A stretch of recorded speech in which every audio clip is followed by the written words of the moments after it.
Se você tem a sua Bíblia nessa noite, por favor, abra comigo ao livro de Daniel, capítulo 5. Daniel, capítulo 5. Vou começar com a primeira palavra do primeiro versículo.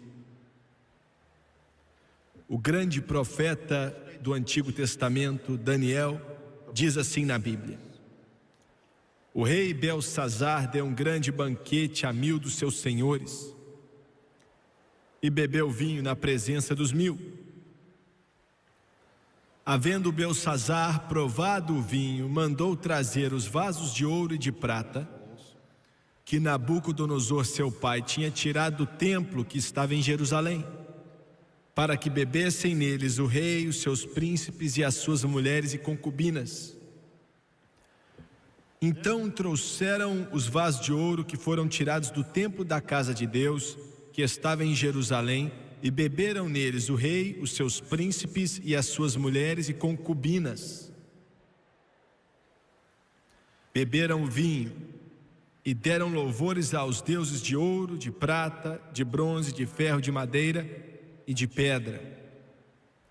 Na mesma hora apareceram os dedos de mão de homem e escreviam defronte do castiçal na caiadura da parede do palácio real, e o rei viu a parte da mão que estava escrevendo. Mudou-se então o semblante do rei, e os seus pensamentos o turbaram, as juntas dos seus lombos se relaxaram, e os seus joelhos batiam um no outro. Eu quero usar como tópico nessa noite a noite em que Belsazar morreu. A noite em que Belsazar morreu. Abaixe sua cabeça, por favor. Pai, enquanto ministramos nessa noite, fazemos isso entendendo nossas inadequações, dependendo totalmente do Senhor. E se houve um tempo em que precisei da sua ajuda, é nesse dia de hoje. Me ajude a diminuir para que o Senhor sempre aumente, o meu Senhor. Essa mensagem que eu sinto que o Senhor me deu e é muito importante, eu peço pela sua unção pesada, não só sobre a minha pessoa, meu coração, minha língua, mas também sobre esses para ouvirem nesse ginásio e também os milhões que assistem pela televisão. E eu peço tudo no santo e poderoso nome de Jesus Cristo, e todos dizem amém e amém. Eu creio que Deus falou comigo nos últimos meses e me disse que os dias que estão por vir nesse grande país, os Estados Unidos da América, serão um dos tempos mais perigosos que nossa nação já conheceu. Pela primeira vez na história desse país, estamos enfrentando um adversário no Kremlin que nós não entendemos. Nós sempre entendemos os outros que estavam lá. Nossos líderes sabiam quem era Joseph Stalin, ainda que o Roosevelt não queria acreditar. Sabia como era o Khrushchev, sabiam como era o Brezhnev, sabiam o que o Cherenko era e o Andropov era também. Mas eles não entendem o Gorbachev. Ele não veio do mesmo mover que os líderes do Kremlin no passado vieram. Ele é o mestre da propaganda. A América,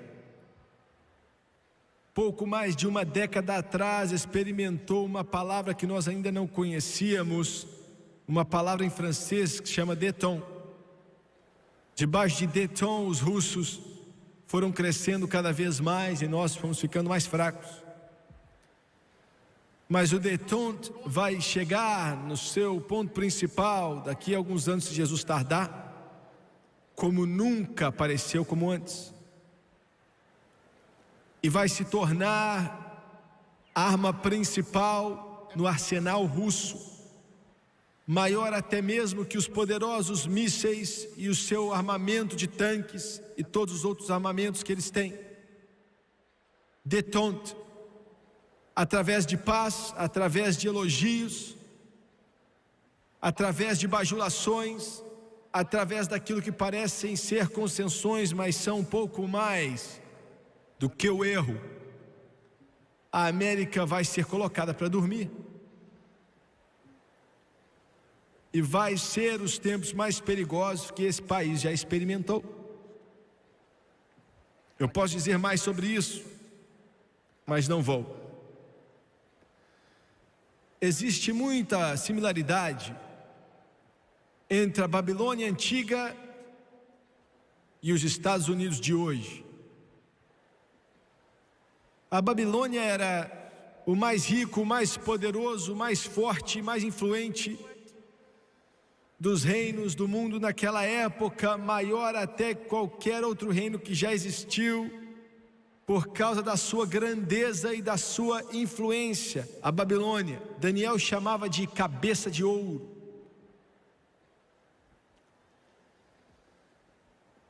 Foi o último grande império antes da ordem mundial mudar sob o comando dos persas. E é claro também com Alexandre o Grande, que trouxe o grande império grego. Nessa noite eu quero te levar a uma cidade que já não existe mais, mas o que um dia foi Nova York, Londres, Copenhague, Paris ou Roma do mundo no seu dia, a Babilônia. Na noite da minha mensagem, a cidade tinha crescido mais ou menos 50 milhas quadradas. Seu palácio, que tinha o exército, o quartel-general, e tinha sido o maior prédio que já tinha sido construído pelas mãos do homem até aquela época, e um prédio tinha 7 milhas quadradas com o ministério do poderoso governo da Babilônia. As paredes em volta da cidade, mais ou menos 350 metros de altura, 7 carruagens podiam andar em cima daqueles muros. Quero te levar a um local, um cômodo dentro desse palácio, desse quartel-general, um cômodo que de si mesmo possivelmente deve ser maior do que qualquer outro cômodo que já foi construído, pois nesse cômodo, com grandes colunas segurando o teto, entrelaçado com correntes de ouro, 5.280 metros de largura, 1.600 metros de comprimento. 1 milha de largura, quase que meia milha de comprimento. O maior cômodo que já foi construído. Naquela noite, pavões treinados levavam bandejas cheias de licor, de mesa a mesa. Nas paredes daquele cômodo, as proezas dos reis da Babilônia estavam escritas. Os reis Nabopolassar, Nabonido, Nabucodonosor.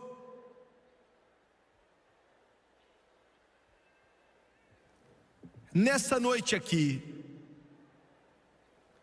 uma orquestra de 32 mil pessoas estavam tocando. Centenas de pessoas, quase que enchendo aquele cômodo. 32 mil músicos tocando ali, naquela ocasião tremenda. Saindo um pouco daquele cômodo estava a torre do deus Baal. Por isso o nome Baal-Shazar. Os deuses deles eram Nebo e Baal. Nessa torre do deus Baal, ela tinha 350 pés de altura, uma casa onde haviam deuses de impérios diferentes, aonde a Babilônia tinha conquistado. Quando conquistaram Judá e entraram naquele templo, aquele prédio que Deus deu a direção diretamente para Davi e construído por Salomão.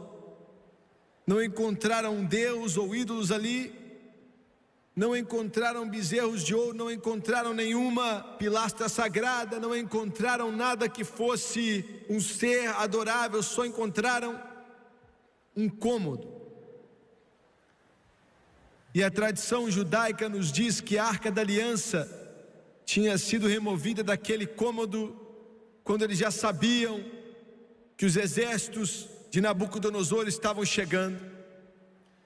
A tradição judaica diz que até hoje em dia a Arca da Aliança está escondida em algum lugar, em uma caverna de Israel.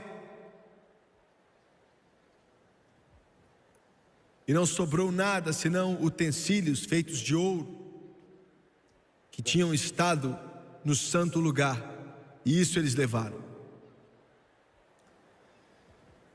Nessa noite mencionada aqui, foi uma noite de festividade, uma noite de um esplendor tão grande, uma noite de uma afluência tentando cobrir a efluência.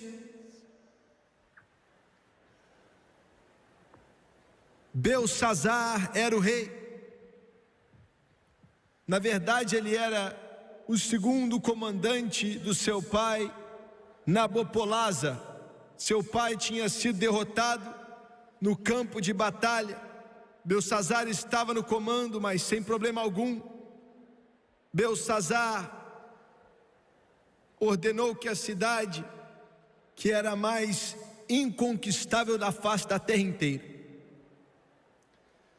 E a Bíblia nos diz, nessa noite específica, que o rei Belsazar fez uma grande festa para os seus senhores e bebeu com aquelas pessoas. Existem similaridades grandiosas entre o Império Babilônio de antigamente e a América hoje em dia.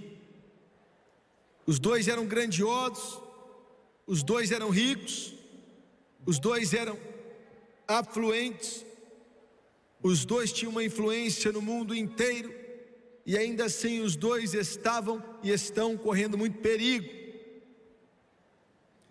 A primeira coisa que eu quero que você note a respeito da Babilônia é como se você estivesse desenhando um retrato dos Estados Unidos da América, e é o seguinte: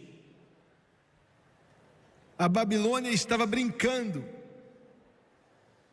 Ainda que os exércitos poderosos dos médios e dos persas estivessem batendo na porta deles e fazendo um esforço para conquistar o mundo, ainda que já tivessem derrotado Nabopolassar no campo de batalha, a Babilônia estava brincando. Ainda que eles podiam ver os portões fechados e o exército dos médios e da Pérsia estava se alastrando, a Babilônia estava brincando. Festividades, tempo de festa, viva a sua vida, não se preocupe com nada. Hoje esse país está fazendo a mesma coisa. Nós parecemos estar com a opinião que não há dificuldade, não há problema. Somos a nação mais forte na face da terra, mais rica na face da terra, tudo vai dar certo. A América está brincando, e ainda assim, esses são os tempos mais perigosos que nosso país já passou por eles. É mais perigoso do que, até mesmo do que os dias mais terríveis da Segunda Guerra Mundial. É mais perigoso do que a Guerra da Coreia, é mais perigoso do que o Vietnã e o conflito que aconteceu ali. Porque as forças que estão vindo contra esse país não são tanto os poderes comunistas que acabei de mencionar, porque eu realmente acredito que aquilo que está destruindo essa nação não é o grande comunismo. Nosso perigo realmente não vem por detrás das paredes do Kremlin, ainda que o perigo esteja lá. Eles nos odeiam com paixão. A única coisa que está entre o domínio mundial, do comunismo mundial, é os Estados Unidos da América e o Todo-Poderoso Deus. Mas esse não é o perigo verdadeiro. Se tivessem o poder, fariam isso, mas esse não é o perigo verdadeiro. O verdadeiro perigo na América é o pecado e a zombaria e a sujeira que está sobre essa nação, enquanto está como um esgoto no coração da nação.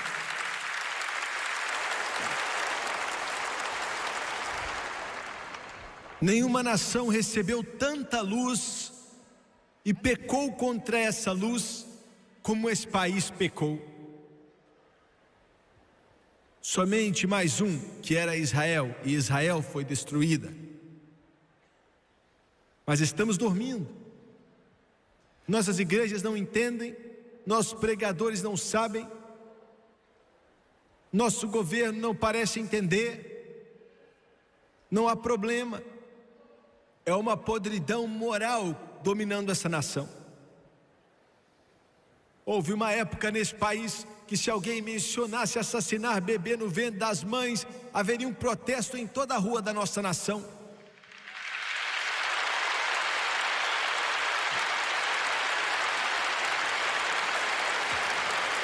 Houve um dia que, se alguém tivesse mencionado que ia remover os 10 mandamentos das paredes da escola do nosso país, ia haver uma revolução em toda a escola dessa nação, mas isso não existe. Com apatia, nós acatamos cada pronunciação da Corte Suprema, que é ridícula, que remove nossas liberdades e nos leva para mais longe de Deus. E aceitamos com um bocejo. A festa tem que continuar. Continua bebendo cerveja, continue abrindo garrafas de champanhe, continue nas boates.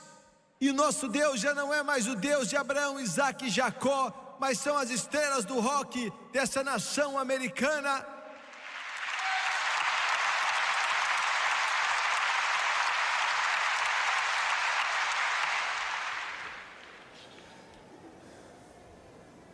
A cada 63 segundos nos Estados Unidos, alguém tenta cometer suicídio. A cada dia que passa, 16 mil adolescentes tentam cometer suicídio. Somente 3 obtêm êxito, mas que perca. Todos os dias, 16 mil que têm uma dor em seu coração, que estão machucados por dentro, que não têm uma solução, estão sozinhos e não sabem para onde fugir. 16 mil adolescentes tentam cometer suicídio. Mas a festa tem que continuar.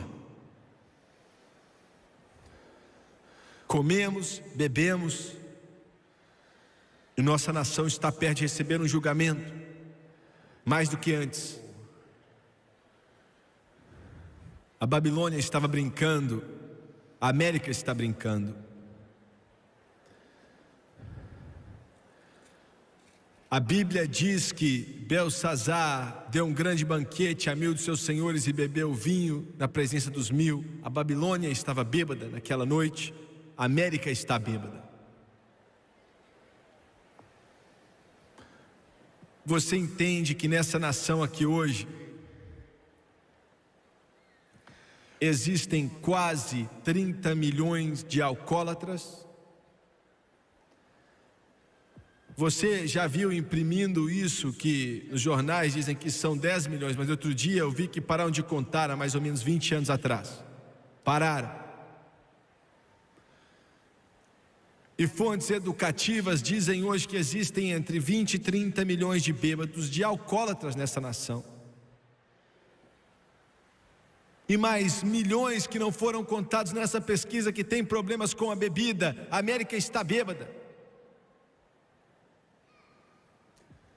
A maior droga nos Estados Unidos não é maconha, não é cocaína, não é heroína, mas a maior droga é o álcool. A América está bêbada e correndo risco de ser atacado por um exército poderoso. O vinho fluía como água naquela noite na Babilônia. Beba seu vinho, vai, festeja aí. E diante de problemas, diante de uma nação que está à beira da ruína, e se a América cair, me escute aqui, se há um senador ou um congressista ou um juiz da corte que esteja escutando, se perdemos essa nação, nunca mais vai haver outra que vai substituí-la no mundo, nunca mais.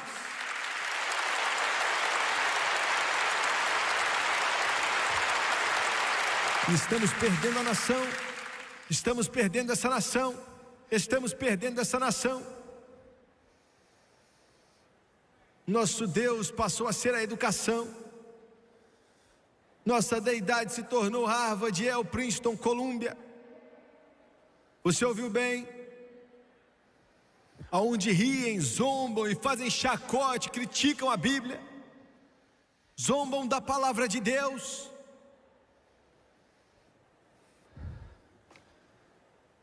Nos afastamos desse livro.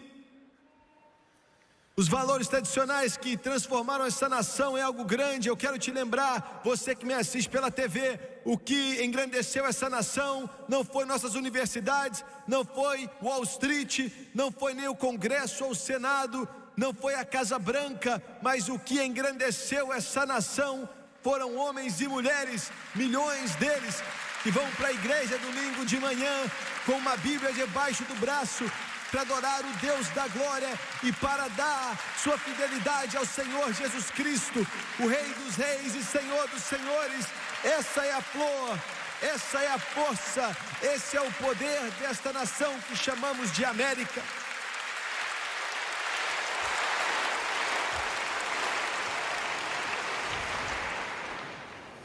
Estamos perdendo isso.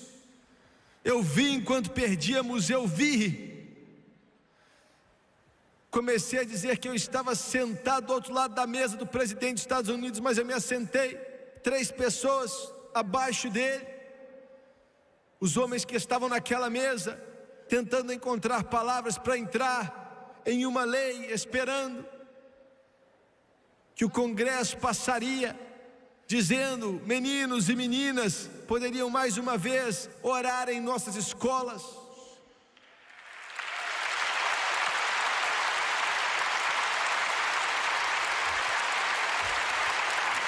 Temos trabalhado, não podemos ofender os católicos, não podemos ofender os protestantes, não podemos ofender os judeus, não podemos ofender a ninguém. Então, que tipo de lei pode ser posta em voga no poder para tentar encontrar uma maneira?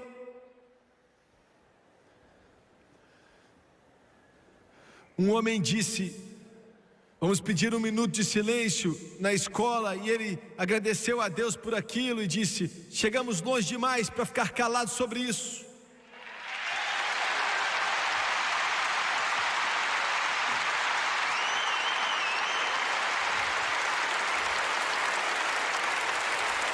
Eu também estive na Câmara do Senado, quando todos os membros do Senado, 100 homens e mulheres, reuniram-se para votar sobre a oração nas escolas públicas. Eu olhei para alguns dos nomes mais poderosos do governo, eu os assisti enquanto alguns deles dava para ver que estavam agonizando em seu espírito, e ainda assim votaram não. Não, porque enganado, confuso, separação entre igreja e Estado. Quero te lembrar, nossos fundadores nunca tiveram a intenção que esse Estado fosse separado de Deus, Senhor.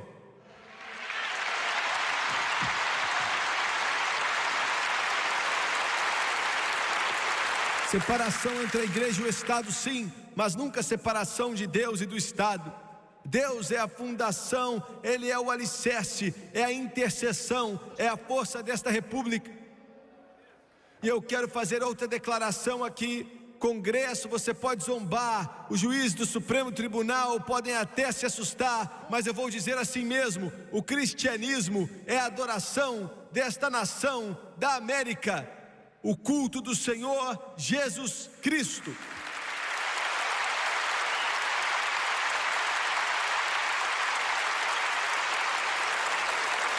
Esse não é um país do Islã, esse não é um país do budismo, esse não é um país do confucionismo, ou shintoísmo, ou ateísmo, ou humanismo secular.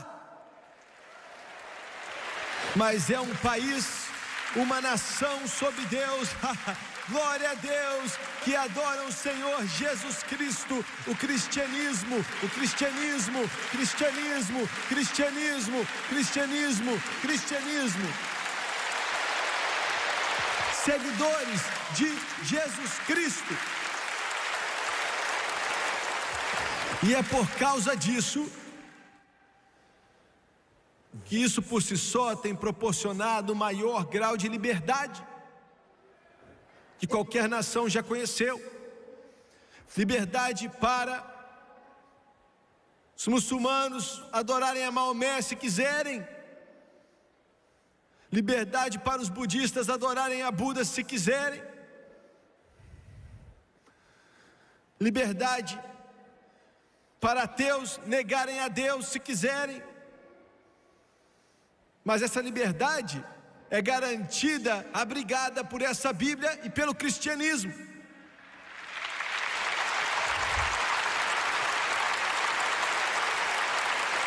Você pode dizer: eu não entendo, não sei onde você quer chegar. Vá para a Arábia Saudita, vá para o Irã, vá para o Iraque, vá para a Líbia e tente adorar a Jesus Cristo e fazer o culto em uma rua. Lá não existe liberdade. Vá para a Rússia hoje, que não tem Deus, e tente fazer um culto na rua, construir uma igreja, ou adorar a Jesus Cristo, ou fazer um culto como esse. Não é possível.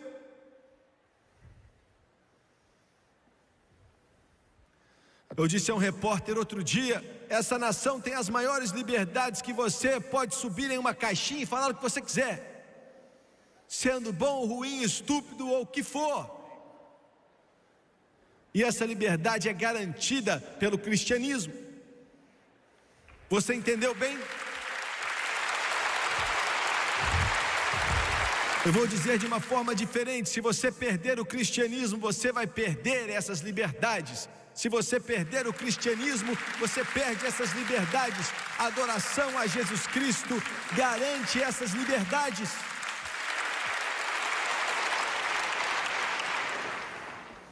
Mas a América está bêbada. Bêbada. Eu tenho três palavras a respeito desse problema nesse país. E no mundo, né? Porque na verdade esse programa passa em mais de 70 países do mundo. 3 declarações que quero fazer. Primeiramente, se você é um alcoólatra, um desses 20 ou 30 milhões que acabei de mencionar nesse país, fora só Deus sabe quantos estão em outros países do mundo. Você é um bêbado. Eu quero te chamar de alcoólatra. Dizem que você está doente, mas você sabe que é um bêbado. Todos os instantes você fica pensando em beber, vivendo de um drink ao outro. E eu nunca experimentei álcool, nunca experimentei uísque, cerveja, vinho, nada, nunca experimentei nada dessa forma. Quando eu estava crescendo, menino, eu nunca vi nada disso na minha casa, nunca vi meu pai ou a minha mãe beberem nenhum tipo de bebida alcoólica na minha vida inteira. Mas eu quero dizer algo para você que está preso pelo álcool. Eu não tenho nenhuma palavra de condenação para você.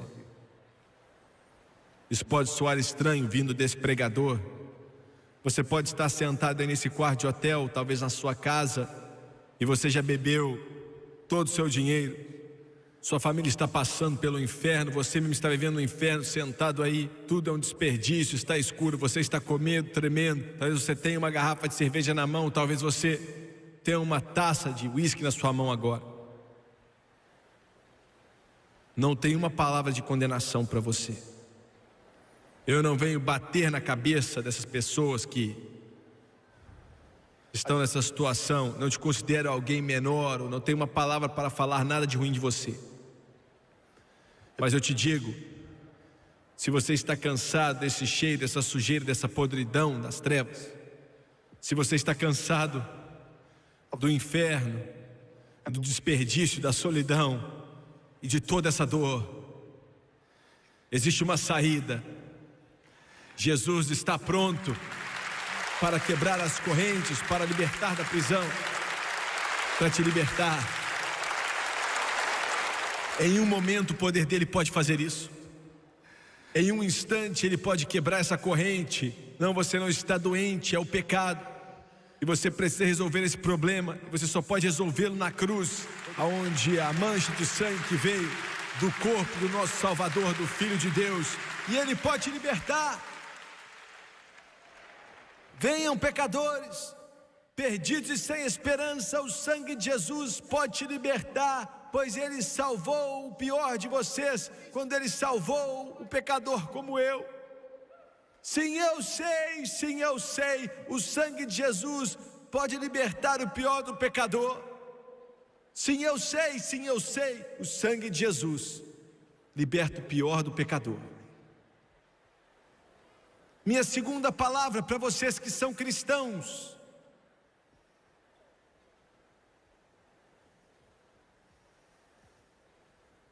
e você gosta de beber vinho quando janta, ou ocasionalmente você bebe cerveja,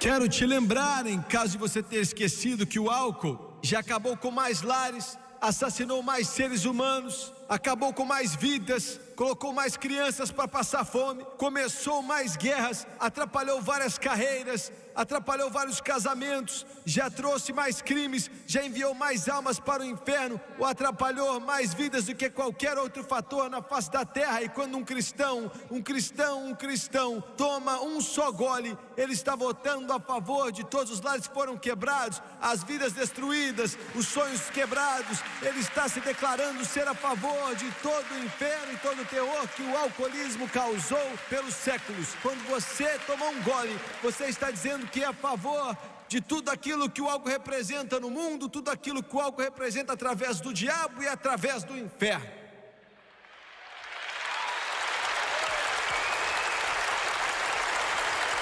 Eu quero dizer de uma forma tão clara que uma criança de 2 anos possa me entender o que é a teologia do cristão em relação ao alcoólatra. Eu vou te falar agora. Não importa se você é católico, não importa se você é protestante, não importa quem você é, a teologia para o Filho de Deus em relação ao álcool, de qualquer forma que seja, não é nem uma gota, não é nem um pouco, não é nem uma provada, não é nem uma degustada. Você é salvo pelo sangue de Jesus, e você tem que ser um exemplo de justiça.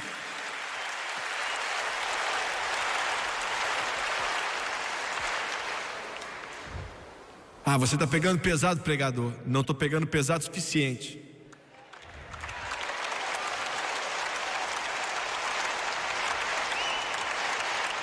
A América está bêbada. E se houve um tempo em que o Filho de Deus tem que se levantar para ser um exemplo de justiça, é agora.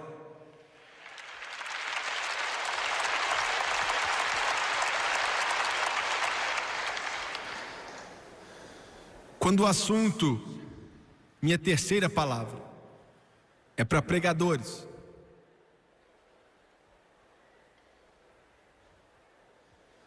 Pregadores, muitos deles dizem: eu não falo nada disso por detrás do púlpito porque meu povo sabe que é errado. Ah, isso é uma desculpa. Desculpa.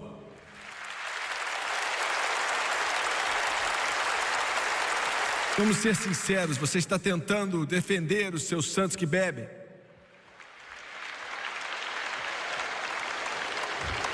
Custe o que custar, pregadores. Não importa qual for o preço, não importa qual seja a sua denominação, se levante diante da sua congregação e tome uma posição. Levanta a sua voz, fale alto, seja claro. Quando aqueles jovens que o álcool detonou a vida deles escutarem essas palavras dos seus lábios, vão saber o que a Bíblia e a palavra de Deus diz. Não tenha medo, seja corajoso, seja ousado. E se você não tem certeza sobre o álcool, tire seu colarinho daí e saia do púlpito e diga à sua igreja que você não é homem o suficiente para ser um homem de Deus e se levantar pela justiça.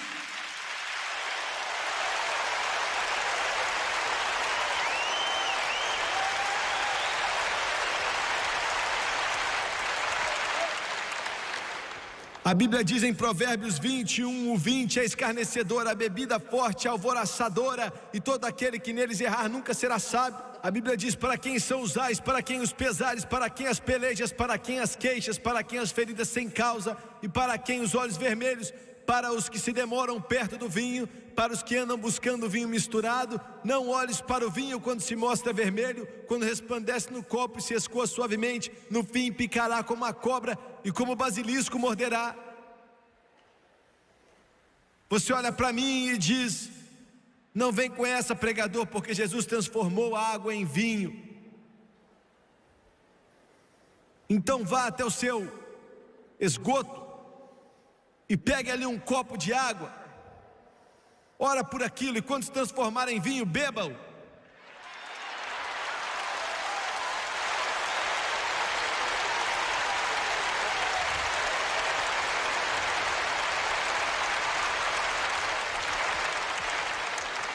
A América está bêbada, Babilônia estava bêbada e a América está bêbada. A América está parcialmente bêbada porque a igreja errou. Em terceiro lugar,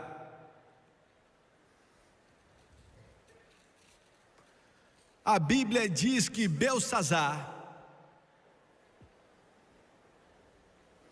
mandou trazer os vasos de ouro e de prata que Nabucodonosor, seu pai, tinha tirado do templo que estava em Jerusalém, para que bebessem neles o rei, os seus príncipes, suas mulheres e concubinas. Então trouxeram os vasos de ouro que foram tirados do templo da casa de Deus que estava em Jerusalém, e beberam neles o rei, seus príncipes, suas mulheres e concubinas, beberam vinho e deram louvores aos deuses de ouro, de prata, de bronze, de ferro, de madeira, de pedra. Me escute. Por que Beltsazar não disse aos seus servos: vá buscar alguns deuses dos assírios ou dos amonitas? Vá buscar os deuses dos jebuseus ou dos egípcios.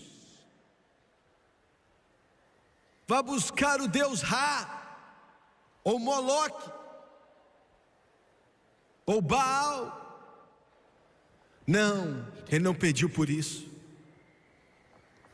De propósito ele disse a eles: pegue aqueles vasos que saíram daquele templo lá em Jerusalém.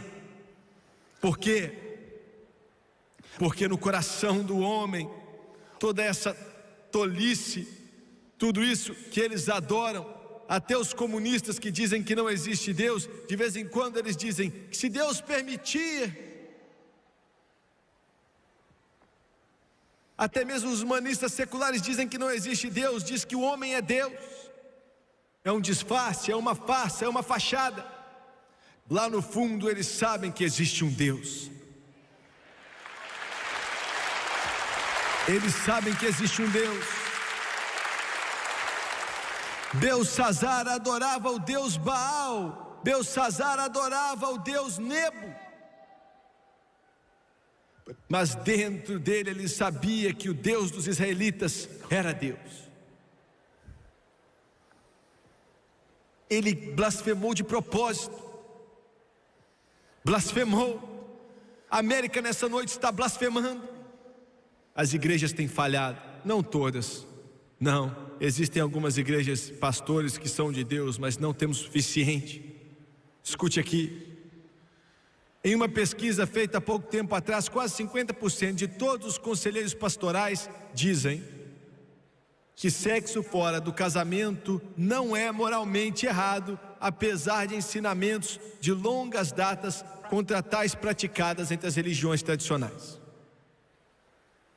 Então eles disseram: G. Sidney Buchanan, na Universidade de Houston, é um professor de direito, fez uma pesquisa de um âmbito nacional com 950 professores nos departamentos de religião de faculdades e universidades e conselheiros do Diretório de Associação Americana de Conselheiros Pastorais. Por mais chocante que possa parecer, Buchanan encontrou que dos 51% dos que responderam ao seu questionário, quase a metade, eles são pregadores, professores de religião, professores da Bíblia. Quase a metade sendo que as relações homossexuais não são imorais, e 16% acham que o adultério é admissível. E quase todos os que responderam eram pregadores. A teologia foi a sua principal área de estudo. Esse é o problema deles. A teologia é a sua principal área de estudo ao invés de Jesus Cristo.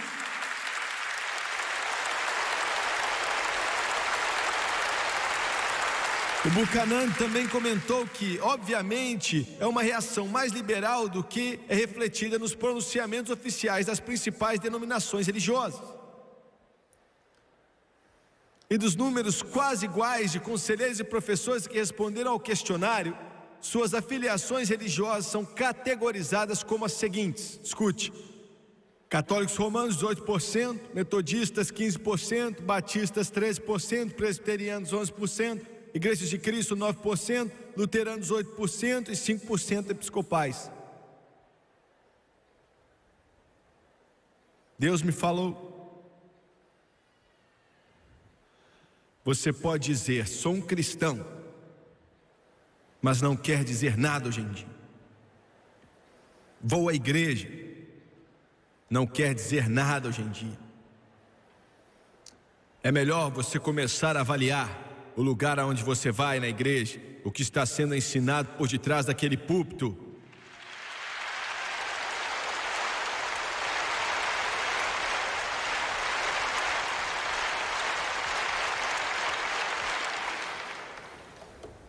Blasfêmia.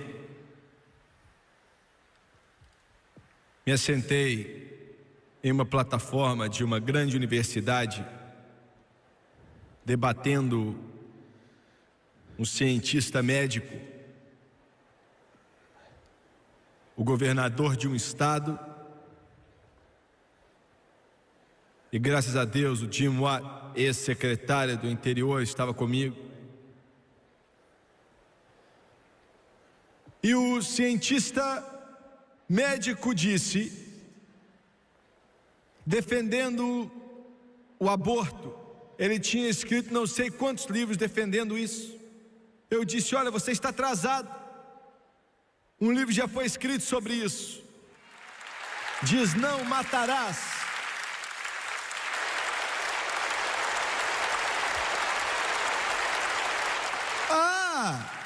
A senhora que argumentou o caso perante a Suprema Corte de Roe v. Wade também estava lá.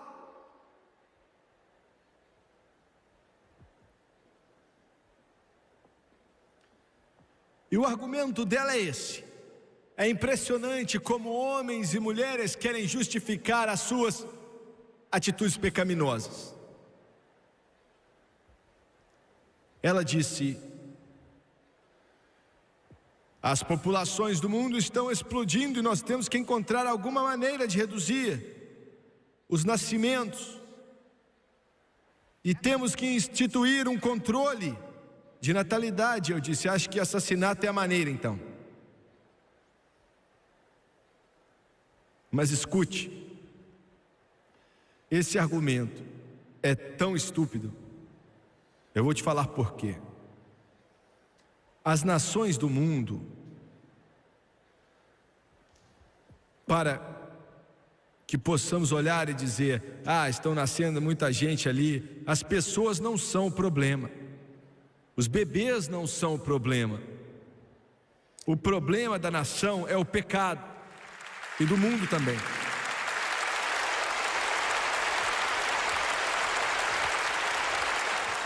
O que eu vou dizer agora pode chocar alguns de vocês, mas é a verdade.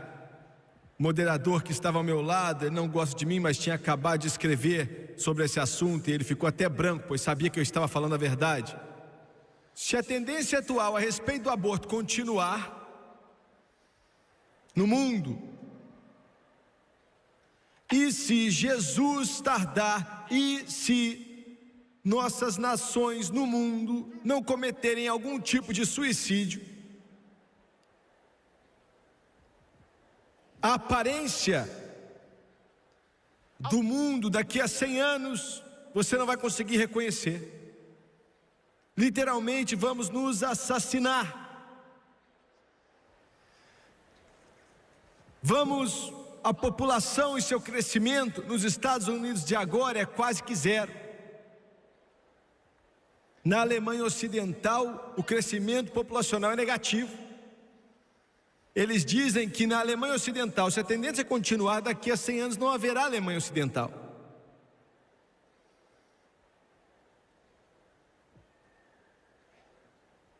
Como eu posso dizer isso? A maioria das pesquisas de desenvolvimento, as invenções, o processo tecnológico, o progresso no mundo vem dos Estados Unidos, Inglaterra, a Europa Ocidental. E se essa tendência atual continuar, eu não acho que demora 100 anos, mas se demorar, não vai mais haver Estados Unidos ou Europa Ocidental. A única coisa que vai restar no mundo vão ser aqueles que não podem se alimentar e não sabem aonde buscar ajuda. Eu estava na América Central, olhei para uma civilização antiga, olhei para suas pirâmides que tinham construído, e os cientistas e os arqueólogos e as pessoas não sabem nem o que aconteceu com eles. Eles pensam que eles se sacrificaram até a morte. Nós estamos fazendo a mesma coisa hoje e chamando de aborto.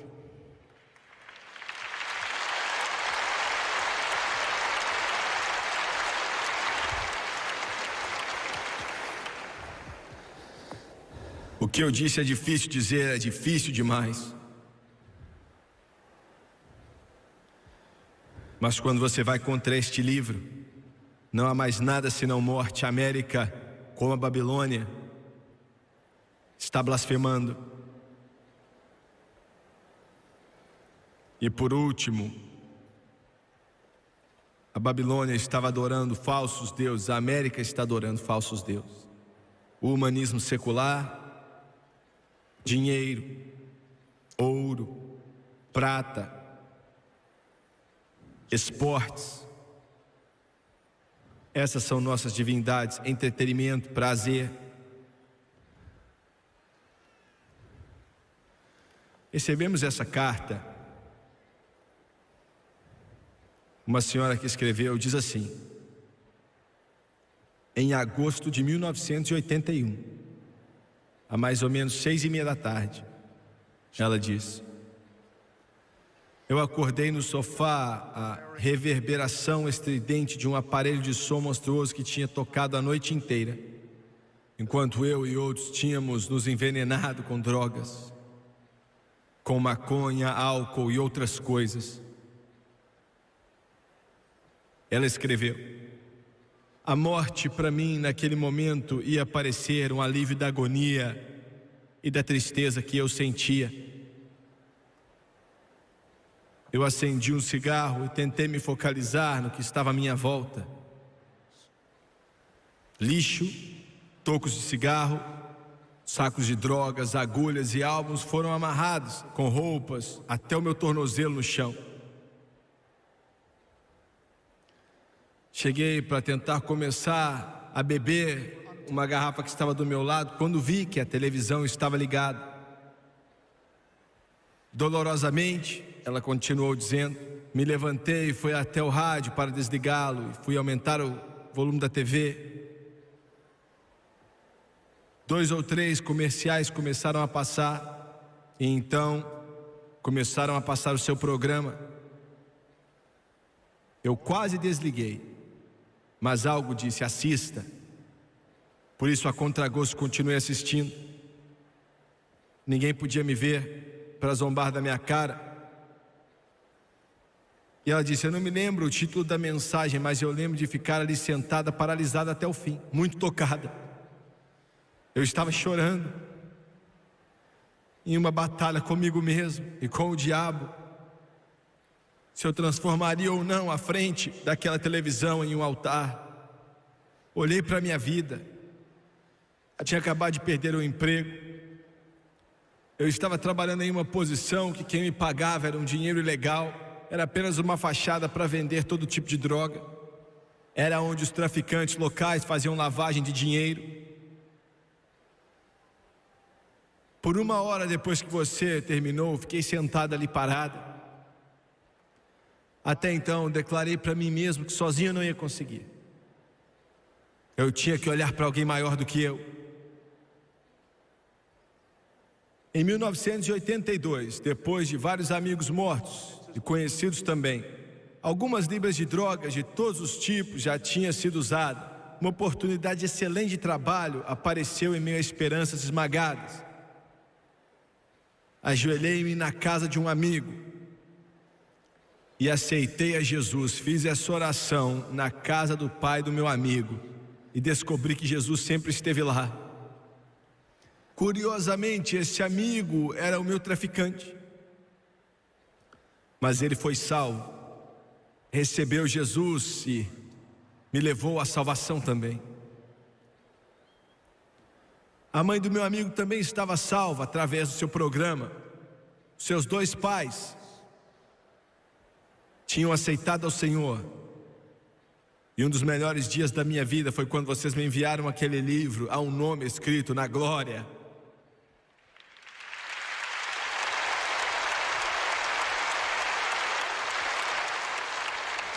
E é o meu. E descobri, Jimmy Swaggart, ele estava lá o tempo todo.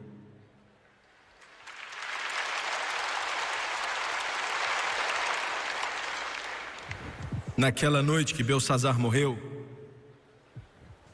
aquela foi sua última noite, sua última bebida, sua última blasfêmia. A América ainda tem tempo. Milhões de vocês ainda têm tempo.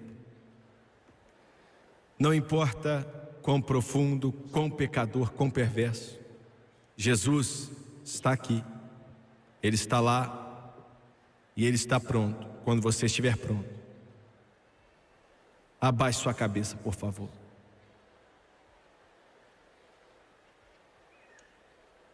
Pai Celestial, enquanto ministramos essas palavras dessa noite,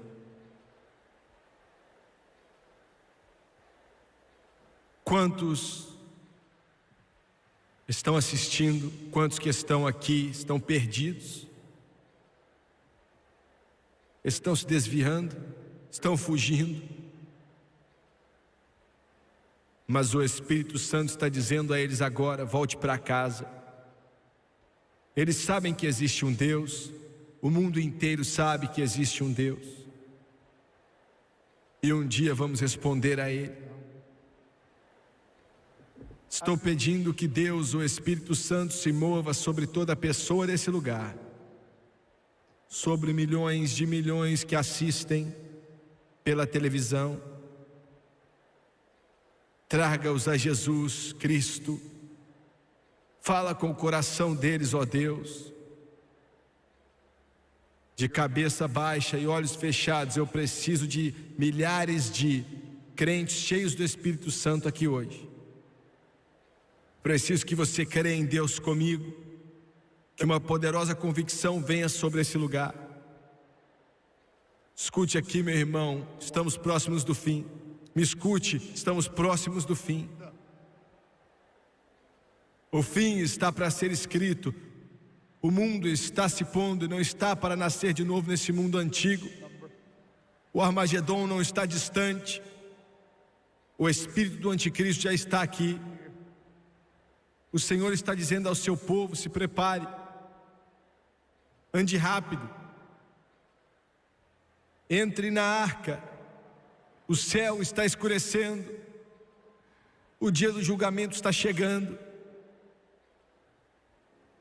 Quantos aqui nesse coliseu, aqui na parte de cima, com centenas e centenas de pessoas que estão orando para você, quando você orar, crê em Deus pelos milhões que estão assistindo pela televisão. Por favor, enquanto estamos agora abrindo o altar para o mundo inteiro, quantos aqui na parte de cima, Jimmy Swaggart, não estou vivendo bem, dentro do meu coração eu sei que preciso de ajuda, preciso da ajuda dele, e ele está falando comigo agora, eu estou sentindo, eu sei. Você pode orar por mim, eu não vou te envergonhar, te prometo. Levante sua mão agora, ore por mim. Veja sua mão, ali tem outra mão aqui, outra mão ali, outra e outra e outra. Continue levantando, lá na parte de cima, levante a mão. Muito obrigado. Nas arquibancadas, quantos de vocês levantam suas mãos para dizer: eu não estou vivendo bem, preciso de Deus? Olha uma mão ali, eu quero que todos se levantem, por favor, todos de pé.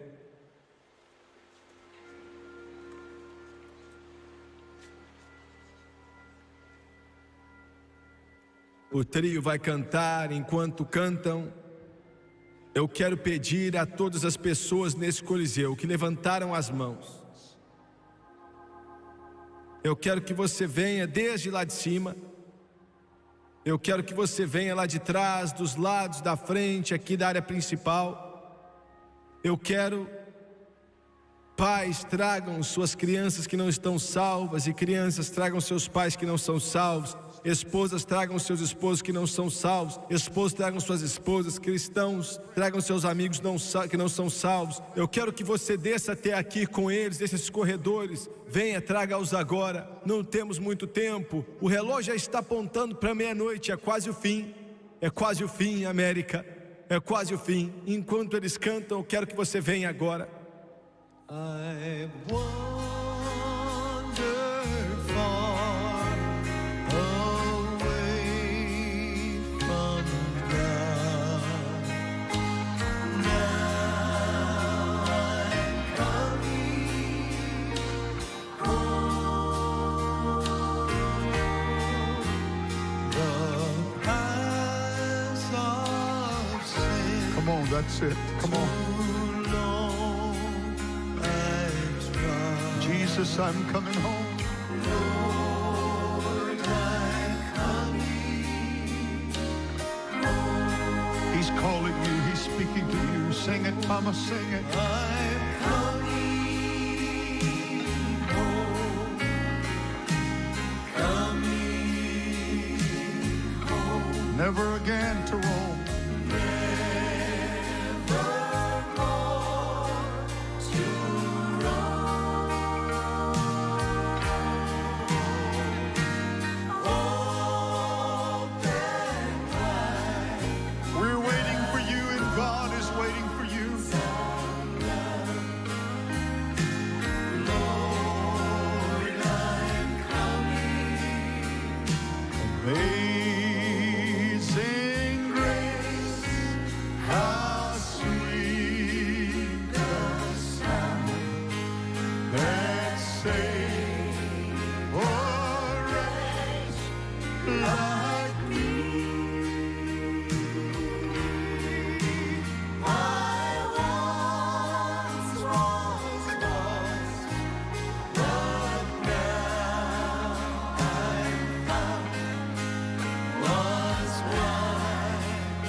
Just one more time. When we've been there, when we've been there 10,000 years, bright shining as the sun, we've known last days.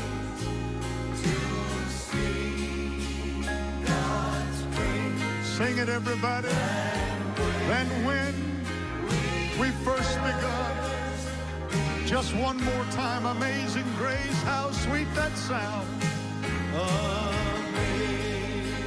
Amazing grace, how sweet the sound that saved a wretch like me. I once was lost, but now I'm found. Was blind, but now I see. Just one more time. A few more are still coming. Just once again. Amazing grace. John Newton wrote, how sweet the sound. I'm coming home, Lord. Saved a wretch like me.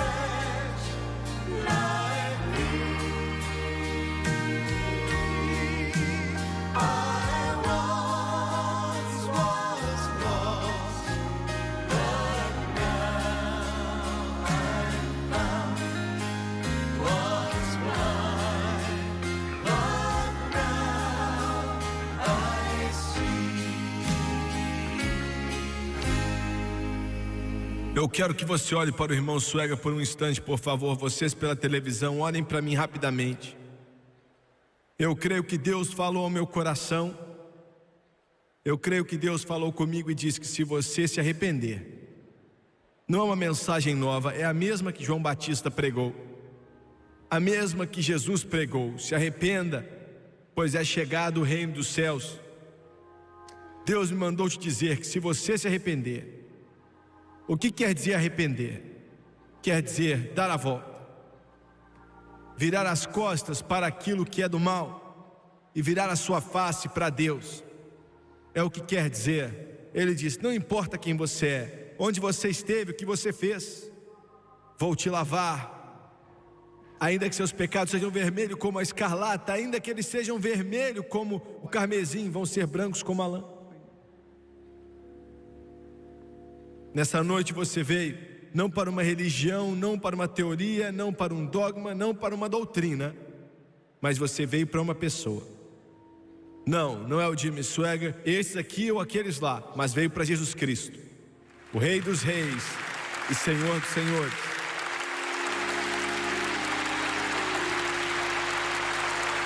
Eu quero que você entenda isso. Você veio para Ele, somente Ele pode salvar. Não há outro nome debaixo do céu pelo qual o homem pode ser salvo, senão pelo nome de Jesus. Agora, vou fazer a oração do arrependimento. Já orei com milhões de pessoas. É o melhor momento da sua vida. Você não pode ver, mas todo o céu está ligado no que está acontecendo aqui nessa noite. Não somente aqui,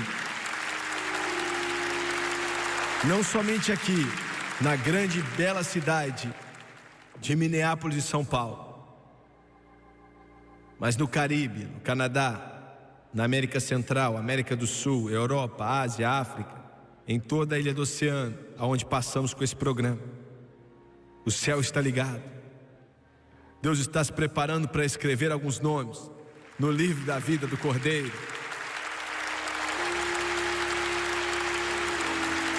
Daqui a alguns instantes vai acontecer uma festa lá nos céus, porque você aceitou a Jesus, e foi para isso que Ele morreu. Abaixe sua cabeça, por favor, e feche os seus olhos. Eu quero que você repita isso comigo. Eu quero que você creia, porque você vai aceitar a Jesus em seu coração. Vamos orar.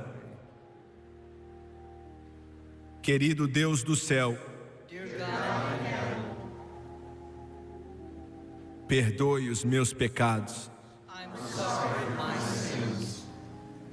Como tenho vivido, as coisas que fiz,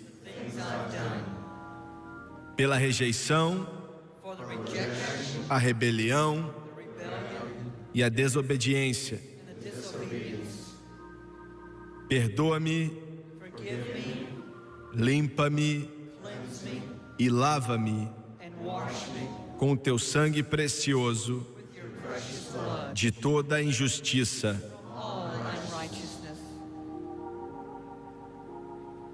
De acordo com tua santa palavra.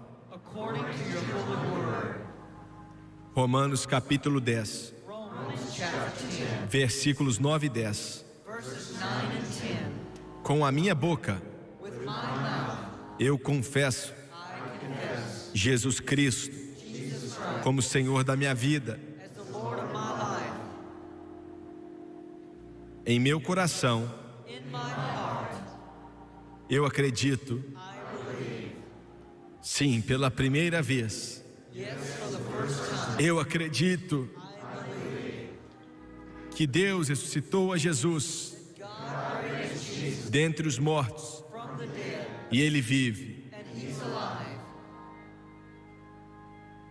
O poder que ressuscitou Ele dentre os mortos muda minha vida agora. Eu creio, eu aceito Jesus Cristo como meu Salvador, por agora e para sempre. E de acordo com sua palavra, que é a lei, eu estou salvo. Aleluia! Glória! Glória a Deus! Louvado seja Deus!